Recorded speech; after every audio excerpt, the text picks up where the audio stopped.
എല്ലാ ക്ലിയറൻസ് സർട്ടിഫിക്കറ്റും ഹാജരാക്കി കൊടുത്തിട്ടോ മുനിസിപ്പാലിറ്റിയുടെ അനുമതി പത്രത്തിൽ ഒപ്പ് ചേർത്താൻ കൂട്ടാക്കാതെ വൈതടസ്സം സൃഷ്ടിക്കുന്നു മുനിസിപ്പൽ സെക്രട്ടറി ഓർത്തോളൂ. കാരണമൊന്നുമില്ലാതെ തടസ്സം പറയൂ സെക്രട്ടറി, തടസ്സം പറയും സെക്രട്ടറി. നിർത്തൂ നിങ്ങളുടെ അന്യായം.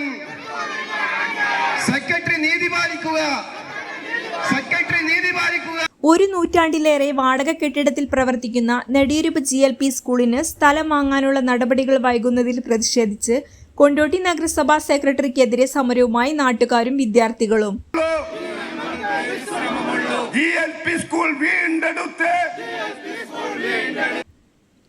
2021 സ്കൂൾ വികസന സമിതിക്ക് രൂപം നൽകിയാണ് നാട്ടുകാർ സ്ഥലം ഏറ്റെടുക്കാനുള്ള നടപടികൾ ആരംഭിച്ചത്.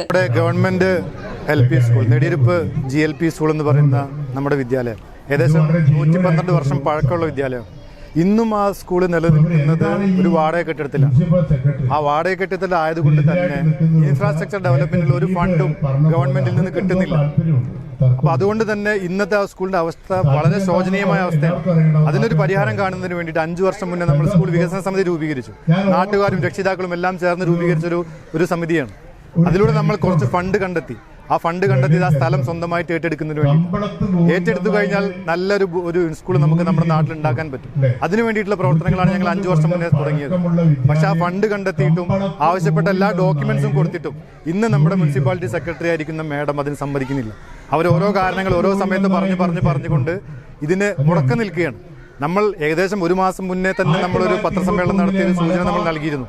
കാരണം ഇനിയും നിങ്ങൾ നീട്ടിക്കൊണ്ടു പോവുകയാണെങ്കിൽ നമുക്ക് ഈ പദ്ധതി നഷ്ടപ്പെട്ടു പോകാൻ സാധ്യതയുണ്ട്. നമ്മുടെ ഈ ഭൂമി ഉടമ ഇതിൽ നിന്ന് പിന്മാറാൻ സാധ്യതയുണ്ട്. അപ്പം നിങ്ങൾ എത്രയും പെട്ടെന്ന് ഇതിന് വേണ്ടിയിട്ടുള്ള സാഹചര്യങ്ങൾ ഉണ്ടാക്കണം. പക്ഷേ നാളിതുവരെയായിട്ടും ഒരു സ്റ്റെപ്പ് പോലും അവർ മുന്നോട്ട് പോയിട്ടില്ല. അതുകൊണ്ടാണ് ഇന്നിങ്ങനെ പ്രത്യക്ഷ സമരത്തിലേക്ക് നമ്മൾ വന്നിട്ടുള്ളത്. ഇന്ന് നമ്മൾ നോക്കിയാൽ മനസ്സിലാക്കാൻ പറ്റും രക്ഷിതാക്കൾ അവരുടെ കുട്ടികളെ ചേർത്ത് വന്നതാണ് ഈ സമരത്തിന് വേണ്ടിയിട്ട്. ഈ നാട്ടിലെ പൂർവ്വ വിദ്യാർത്ഥികളും എല്ലാവരും വന്നിട്ടുണ്ട്. തീർച്ചയായിട്ടും ഈ സമരം ഈ നാടിന്റെ ഒരു ആവശ്യമായതുകൊണ്ടാണ് ഇത്രയും ആളുകൾ ഈ നോമ്പുകാലമായിട്ടും ഇന്നിവിടെ വന്നിരിക്കുന്നത്. ഇതിനൊരു പരിഹാരം കണ്ടേ പറ്റും. അതുകൊണ്ട് ഈ സമരം തീർച്ചയായിട്ടും ഇതൊരു സൂചന മാത്രമാണ്, ഇതിവിടെ അവസാനിക്കുന്നില്ല. കാരണം ഇതൊരു തുടക്കം മാത്രമാണ്. ഇതിന്റെ തുടർ സമരങ്ങൾ എന്തായാലും നമ്മൾ പ്ലാൻ ചെയ്തിട്ടുണ്ട്. കാരണം ഈ ഒരു സമരത്തോടു കൂടി നമുക്ക് എന്തെങ്കിലും റിസൾട്ട് ഉണ്ടാവുകയാണെങ്കിൽ മാത്രമേ നമ്മൾ ഇതിൽ നിന്ന് പിന്മാറുന്നുള്ളൂ. അതല്ലെങ്കിൽ തുടർ സമരങ്ങൾ ഉണ്ടാവും. എല്ലാ കാര്യങ്ങൾക്കും സ്കൂൾ വികസന സമിതി എല്ലാം സജ്ജമാണെന്ന് മാത്രമാണ് ഈ സമരത്തിൽ പറയുന്നത്. ഈ സ്ഥലം കണ്ടെത്തുന്നതുവരെ ഈ സമര പരിപാടി മുന്നോട്ട് പോയിക്കൊണ്ടിരിക്കും.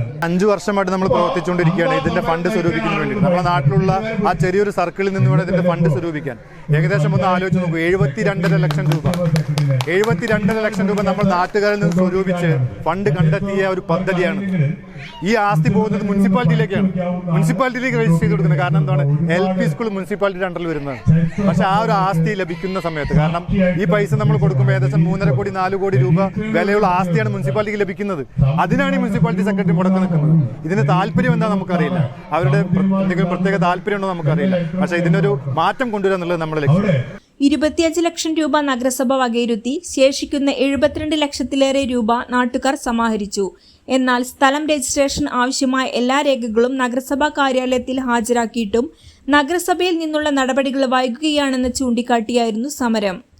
സാഹിത്യകാരൻ P. സുരേന്ദ്രൻ ഉദ്ഘാടനം ചെയ്തു. നിയമങ്ങൾ ജനങ്ങൾക്ക്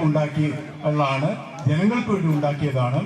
നിങ്ങളെ ഈ പറ്റുന്ന ഈ ശമ്പളം എന്ന് പറയുന്നത് ഈ കുഞ്ഞുങ്ങളുടെ ഗൃഹങ്ങളിൽ നിന്നുള്ള നികുതിപ്പണമാണ് എന്ന് മറക്കണ്ട. നിങ്ങൾ കേട്ടോ, ഒന്ന് മറക്കാൻ നിൽക്കണ്ട.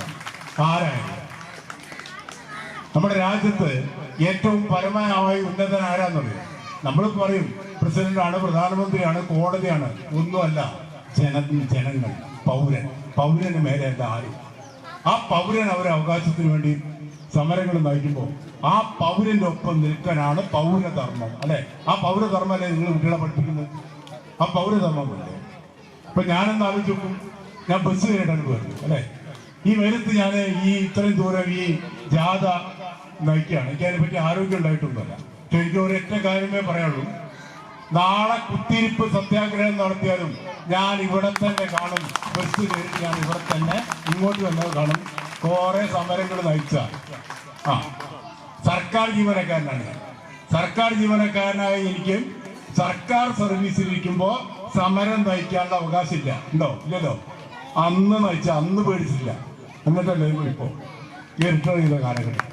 ഒരു ജെന്യൂൻ കോഴ്സിനാണെങ്കിൽ ഏതറ്റം വരെയും ഈ സമരമുഖത്ത് നിൽക്കുക എന്ന നിലപാട് തന്നെയാണ് എടുക്കേണ്ടത്. വികസന സമിതി ചെയർമാൻ എം ദിലീപ് അധ്യക്ഷത വഹിച്ചു. PTA president P Suresh, Shihab കോട്ട, കെ മുഹമ്മദ് അലി, ചന്ദ്രൻ പറപ്പൂർ, ബാബു കാര, പി സൈദലവി തുടങ്ങിയവർ പ്രസംഗിച്ചു. പ്രകടനമായാണ് കുട്ടികളും രക്ഷിതാക്കളും നാട്ടുകാരും നഗരസഭാ കാര്യാലയത്തിലെത്തിയത്.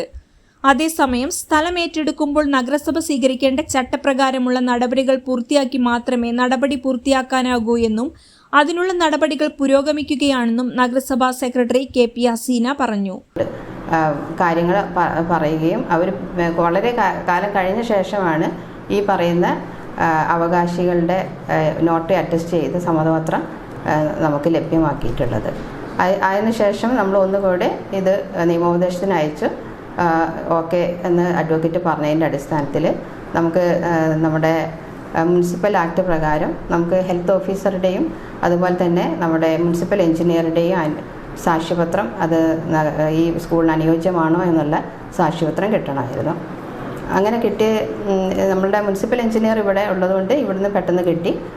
അതുപോലെ ഹെൽത്ത് ഓഫീസറുടെ മറുപടി നമുക്ക്, അതായത് മെഡിക്കൽ ഓഫീസറുടെ നമുക്കിപ്പോൾ കിട്ടിയിട്ടില്ല. അത് കിട്ടുന്ന മുറയ്ക്ക് ഉടൻ തന്നെ അയക്കുമെന്നാണ് പറഞ്ഞത്. കിട്ടുന്ന മുറയ്ക്ക് അതുകൂടെ ചേർത്തിട്ട് ജില്ലാ നമ്മളുടെ ജോയിൻറ്റ് ഡയറക്ടർ ഓഫീസിലോട്ട് അയക്കുന്നതും അവിടുന്ന് ഒരു കമ്മിറ്റി വന്ന് പരിശോധിച്ചിട്ട് റിപ്പോർട്ട് തരുന്നതിന് മുറയ്ക്ക് നമ്മളത് സ്ഥലം വാങ്ങുന്നതിനുള്ള നടപടി സ്വീകരിക്കുന്നതായിരിക്കും.